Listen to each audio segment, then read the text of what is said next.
வணக்கம் வணக்கம் ஃப்ரெண்ட்ஸ், எல்லாம் எப்படி இருக்கீங்க? நல்லா இருக்கீங்களா? டீ காஃபி சாப்பிட்டீங்களா? ரைட், ஓகே, ரொம்ப ரொம்ப சந்தோஷம். இன்னைக்கு செவ்வாய்க்கிழமை முருகன் கோயில், சிறுவாபுரி முருகன் கோயில் போகலான்னு பார்த்தேன். கூட்டம் அவ்வளோ ஒரு பயங்கரமாக கூட்டம் இருக்கும். இப்போ கோயிலெல்லாம் அந்தந்த கிழமையில் அந்த டேட்டில், இப்போ செவ்வாய்க்கிழமை முருகன் கோயிலில் கூட்டம், வெள்ளிக்கிழமை அம்மன் கோயிலில் கூட்டம், சனிக்கிழமைனா பெருமாள் கோயிலில் கூட்டம். அது தவிர்த்து மற்ற நாள் போக மாட்டேங்க நிறைய பேர். என்ன தெரியல, நாங்கள் போயிட்டு வாங்க தான் சொல்கிறோம். ஓகேவா? நேற்று அந்த வீட்டில் சொல்கிறோம், போயிட்டு வாங்க.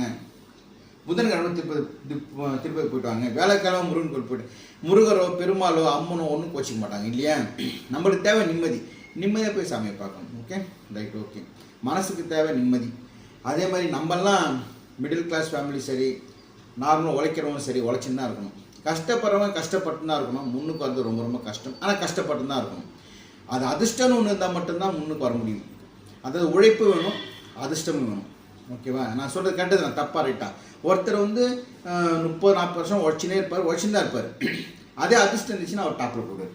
அதான் ஓகே. நம்மளும் உழைக்கிறோம், அது எப்போ வெறி டாப்பில் போகணும்னு தெரியாது. நேற்று நைட்டு ஒய்ஃப் வந்து தூங்குறப்போ மணி ஒரு 2:30 இருக்கும்.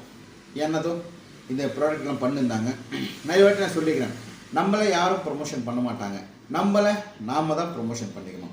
அதே மாதிரி நம்ம பிரதர்ஸ் அண்ட் சிஸ்டர் சப்ஸ்கிரைபர்ஸ் எது சொன்னாலும், எதனா இந்த மாதிரி பிஸ்னஸ் பண்ணி எதனா நீங்கள் சேல்ஸ் பண்ண சொன்னீங்கன்னா என்கிட்ட சொல்லுங்கள், நான் கண்டிப்பாக உங்களுக்கு பண்ணி கொடுக்குறேன். ஓகேவா? ஒன்றும் பிரச்சனை இல்லை. இன்றைக்கி நம்ம நேற்று நைட்டே ஒய்ஃப் வந்து பண்ணியிருக்காங்க, இதெல்லாம் பண்ணியிருக்காங்க.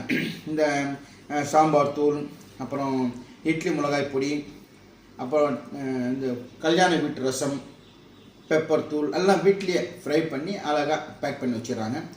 இப்போது நாங்கள் வந்து 60 கிலோ 70 கிலோ அனுப்புறது கிடையாது. இது மொத்தம் எத்தனை இருக்கும் பாருங்கள். இது 1/4 kilo 1/4 kilo 1/4 kilo 1/4 kilo 100 gram, இதெல்லாம் 100 கிராம் 100 கிராம், அந்த மாதிரி 1/2 கிலோ இந்த மாதிரி, இதெல்லாம் 100 கிராம். தனியாத்தூள் இதனால் ஃப்ரை பண்ணி அங்கே இருக்கும். அதாவது நம்மக்கிட்ட வந்து முக்கியமாக நல்லா போகிறது வந்து குழம்பு தூள், சாம்பார் தூள், ரசத்தூள் ஃபஸ்ட் கிளாஸாக போகுது. நிறைய பேர் வாங்குறாங்க. வாங்கினவங்களாம் ரொம்ப ரொம்ப நல்லா இருக்குன்னு சொல்லிக்கிறீங்க. எல்லாருக்கும் ரொம்ப ரொம்ப தேங்க்ஸ். அதாவது ஒரு பிளாட்ஃபார்ம் வேணும் எல்லாத்துக்கும். வந்து கொஞ்சம் முன்னாடி வரத்துக்கு ஒரு பிளாட்ஃபார்ம் வேணும். அந்த பிளாட்ஃபார்ம் யூடியூப்லையும் இன்ஸ்டாகிராமும் கிடச்சிருக்கு. அதை பார்த்து நிறைய சிஸ்டர்ஸ் எல்லாம் வாங்குறாங்க. சென்னையை பொறுத்தவரைக்கும் மேக்ஸிமம் நேற்று 7 இடத்துல நான் டெலிவரி கொடுத்தேன். டயர்டாக தான் இருக்குது, முது வலிக்க தான் செய்யுது. இருந்தாலும் சென்னை நானே டெலிவரி கொடுத்துட்றேன். ஏன்னா நம்ம பிரதர்ஸ் அண்ட் சிஸ்டர்ஸும் ஆனால் நீங்கள் வாங்கினா நீங்கள் வந்தால் நல்லாயிருக்கும் சொன்னாங்க. சரி, ஓகே. நேரில் போய் கொடுத்துட்டு யூடியூப்பில் வர நேரில் பார்த்தா அவங்களுக்கு சந்தோஷம் தானே. பார்த்துட்டு அவங்களுக்கு டிஆர் சார் மாதிரி டைலாக் பேசிட்டு